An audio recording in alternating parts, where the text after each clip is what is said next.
Hai semuanya, kebayang nggak sih hamil dan melahirkan baby di luar negeri? Pasti mixed feelings ya, ada perasaan senang, ada juga perasaan takut karena bukan di Indonesia. Apalagi kalau kita nggak prepare ya kan? Nah di sini kita mau ngobrol sama Bunda Laksita yang juga kehamilannya udah deket banget untuk melahirkan. Yuk kita ngobrol. Hai semuanya, gue tinggal di Sydney, sama kayak Mura, cuman beda wilayah aja. Iya. Sebagai ibu hamil itu rangkaian check up-nya tuh kapan aja sih, di bulan keberapa, dan sampai melahirkan itu gimana tuh prosesnya? Gue cuma bisa cerita kalau di Australia, kalau di Indonesia belum pernah ngalamin soalnya. Iya. Pokoknya pertama-tama tuh kan udah tes, terus ke GP itu dokter umum. Iya. Untuk mastiin aja gitu biar dapat surat kalau misalnya kita beneran hamil, gak bohong gitu. Terus udah gitu, kalau udah selesai tes dan sama GP-nya dinyatakan positif, terus kita ke rumah sakit kalau nggak salah 12 minggu, bakal balik terus ke rumah sakit tiap 2 minggu sampai bulan terakhir, yaitu bulan ke-9 itu harus tiap minggu kontrol ke dokter gitu. Proses kehamilan hingga melahirkan di Indonesia dan di Australia itu perbedaannya apa sih? Apa yang ada, apa yang nggak ada di sini maupun di sana? Yang paling penting yang ada sih, kalau di sini itu gratis, semua gratis. Mulai dari periksa dokter, ultrasound, bahkan kalau obat-obat tuh diskonnya gede banget. Kalau misalnya lo ada komplikasi atau apa, itu tuh hampir semuanya gratis. Terus kalaupun nggak gratis, diskonnya tuh gede banget. Kalau di Indonesia kayaknya semua out of pocket ya, kayaknya semua bayar, bahkan ultrasound juga bayar.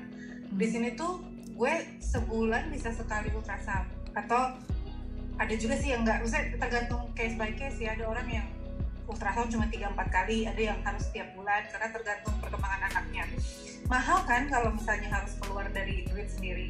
Kalau di sini tuh semuanya gratis gitu. Jadi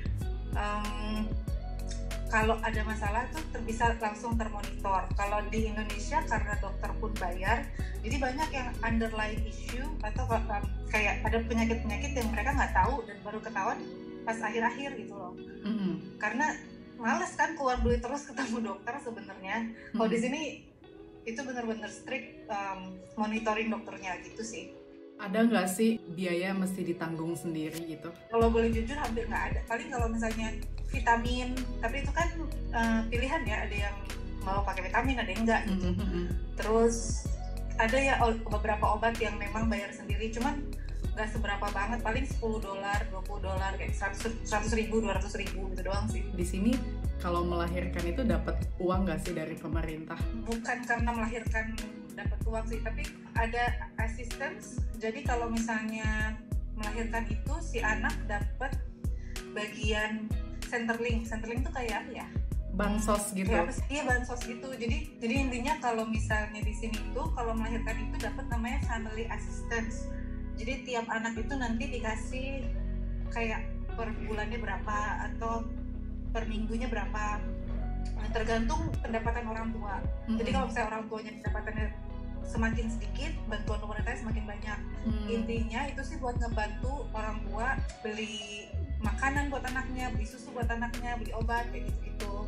Dan itu kalau nggak salah ya selesainya nanti pas anak umur 6 tahun. Jadi selama dia dari umur baru lahir sampai 6 tahun dapat bantuan itu. Iya. Tapi itu buat anak, bukan buat orang tua. Laksita pernah melahirkan kan sebelumnya, itu tuh dramatis nggak sih kayak di film-film yang kayak tergantung case by case deh. Kalau gue case-nya karena gue ada komplikasi, jadi dokternya udah bilang akan melahirkan tanggal segini gitu. Jadi sama sekali nggak surprise gitu. Jadi kayak gak ada dramatisnya. Cuman ya kalau misalnya lagi di rumah sakitnya sih lihat ada orang yang teriak-teriak gitu, terus ada yang buru-buru karena udah buru mau melahirkan gitu juga ada. Cuman kalau untuk aku sendiri nggak dramatis. Iya. Alhamdulillah. Alhamdulillah. Kalau melahirkan di sini tuh mesti dirawat berhari-hari atau udah boleh langsung pulang hari itu juga nggak sih? Kalau normal boleh besoknya kalau nggak salah. Tapi kalau lahiran sesar minimal 2 hari. Oh gitu, jadi nggak boleh langsung pulang gitu ya? Enggak, kalau misalnya sesar kan lebih ke kesehatan ibunya, takutnya infeksi atau apa, karena kan they cut you open pretty much. Lo perasaannya gimana sih? Takut, senang, atau gimana? Yang anak pertama kayaknya semua orang tua sama ya, pasti takut karena you don't know what to expect. Tapi kalau yang udah kedua ini kayak ya udah. Ya udahlah ya, udah ada pengalaman. Iya. Kalau menurut lo kan belakangan ini banyak ya pesta-pesta kayak gender reveal atau misalkan baby shower atau banyaklah serangkaian millennial parties lainnya gitu. Kalau menurut lo ya penting nggak sih? Di sini itu udah kayak tradisi banget ya, maksudnya hampir semua orang ngelakuin itu. Cuman kalau aku sama suami dulu waktu pertama itu memang ngelakuin gender reveal party. Sebenarnya buat lebih ke ngumpul-ngumpulnya aja sih, lebih ke seru-seruannya. Terus waktu itu pernah ditawarin juga sepupu-sepupu sama teman-teman di sini tuh pada mau bikinin baby shower kayak gitu-gitu. Cuman aku bilang I don't need that karena males tau gak sih, harus siapin makanan, harus ini harus itu, jadi kayak lebih ke repot gitu. Jadi perlu apa enggak tergantung pertama punya duit atau enggak buat expense itu. Kalau seneng party-party mungkin it's okay gitu, kayak terserah, nggak masalah. Cuman kalau buat aku sendiri sama suami, karena kita memang nggak suka yang celebrate kayak gitu, ya udah sekali aja waktu itu yang gender reveal party. Itu juga karena anak pertama, terus udah gitu ngumpulin orang banyak. Waktu itu kayak kita pesta paling besar deh itu, 50 orangan datang, tapi udah gitu doang sih. Dan itu semua keluarga dan teman-teman deket doang. Oke sih buat social gitu ya, buat ngumpul. Yes, ya kan? that's it gitu. Ketika hamil gini lo tuh masih kerja nggak sih? Ya masih, tapi kan gue kerja di rumah, maksudnya bisnis sendiri, jadi dia dari kamar ke kantor tuh cuma 10 langkah gitu loh. Jadi termasuk kerja nggak? Kebayang nggak sih bakalan repotnya ngurus 2 anak dan kira-kira untuk manajemen tidur usia anak keberapa bisa pisah tidur di kamar sendiri atau pisah dari kamar orang tuanya?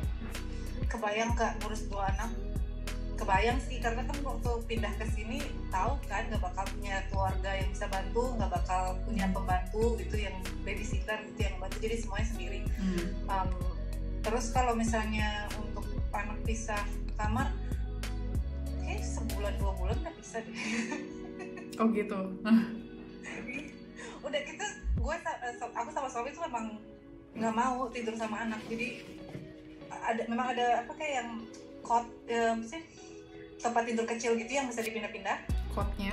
Nanti iya udah sebulan 2 bulan gitu, kalau udah nggak mungkin 2 bulan sih, 2 bulan tuh dipindah ke kamar sendiri, tidur sendiri. Sampai sekarang pun anak gue tidurnya sendiri gitu, nggak pernah bareng. Kecuali kalau di main aja. Iya, tapi tidurnya bisa disiplin nggak sih?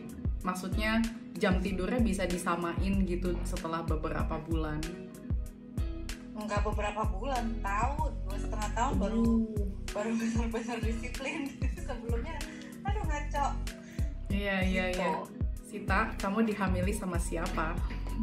Kita suami lah. Cerita dikit dong tentang suami kamu. Apakah suami kamu bule atau orang Indonesia atau orang mana? Suami gue itu turunan Cypriot Turkish, tapi lahir dan besar di Australia. Kalau boleh tahu nih, kenalannya lewat mana sih? Dikenalin teman, jadi memang sama-sama lagi nyari pasangan. Terus satu lagi hal yang mungkin banyak orang nggak tahu, komunitas muslim di sini kan gini, ada tuh namanya yellow fever, cowok bule suka sama cewek Asia, cowok muslim yang suka sama cewek Asia, itu mereka nyarinya cewek Indo atau cewek Malaysia, jadi kayak it's very common for them to look for Indonesian or Malaysian woman gitu. Jadi tuh kesini dulu atau ketemunya di Indonesia apa gimana? Kalau boleh kepo. Kesini dulu sih, main aja gitu, main terus ya cocok, terus ya udah jadinya gantian main, kadang-kadang dia kesini, kadang-kadang gue kesana, visit each other, terus ya udah akhirnya jadian deh. Cepet banget ya, 3-4 bulan deh langsung nikah. Iya, mantep ya. Enak gak sih tinggal di Australia? Udah berapa lama nih tinggal di sana? Iya, mau masuk 5 tahun. Enak sih, komunitasnya nemu yang cocok. Kalau misalnya sendirian mungkin enggak ya. Maksudnya sekian kan, nggak ada keluarga, nggak ada teman. Tapi kalau ketemu komunitas yang bagus, teman-temannya bagus, nyaman kok. Soalnya nggak macet, terus bersih. Kalau harus bandingin sama Indonesia ya. Iya, pastinya. Sebagai penutup nih, kira-kira ada nggak sih tips buat teman-teman untuk kenalan sama orang asing, untuk bisa pede sama orang, bisa ngobrol sama mereka? Awalnya tuh gimana tuh? Banyak banget yang nanya ini ke gue, kayak DM Instagram, YouTube, semuanya pokoknya kayak banyak banget yang nanya. Cariin jodoh. Gue sih, iya, saran gue sih gini, kalau memang mau cari jodoh jangan yang di Omegle atau yang lewat aplikasi chat gitu, jangan lewat situ, karena kayak lu cuman bakal bisa di PHP-in aja gitu loh. Terus kalau misalnya mau, memang benar-benar harus lewat biro jodoh. Banyak kok biro jodoh online zaman sekarang, karena kan orang biasanya nggak punya waktu ya untuk nyari jodoh karena mungkin sibuk kerja, sibuk kuliah atau segala macam. Biro jodoh online itu really works, karena teman-teman gue di sini banyak banget yang lewat situ gitu, dan memang mereka mencari ya udahlah gitu ya, lewat situ. Terus udah gitu harus real identity kamu, terus udah gitu apa yang kamu mau, visi misi untuk nikah dan segala macam. Dan satu lagi, belajar bahasa Inggris, itu aja sih. Soalnya kalau misalnya nggak bisa ngomong juga ya percuma, komunikasinya nggak nyambung kan. Iya. Dan jangan, nggak usah takut, karena memang sebenarnya banyak kok yang di sini niat nyari itu banyak gitu sebenarnya, sama aja kayak di Indonesia gitu. Jadi pede-pede aja, nggak usah malu. Makasih banyak ya Laksita udah meluangkan waktunya untuk sharing. Makasih infonya. Bye. Thank you for this opportunity. Bye bye. Kayaknya ada di beberapa negara yang bahkan kalau melahirkan tuh dapat anak. Melahirkan tuh dapat anak.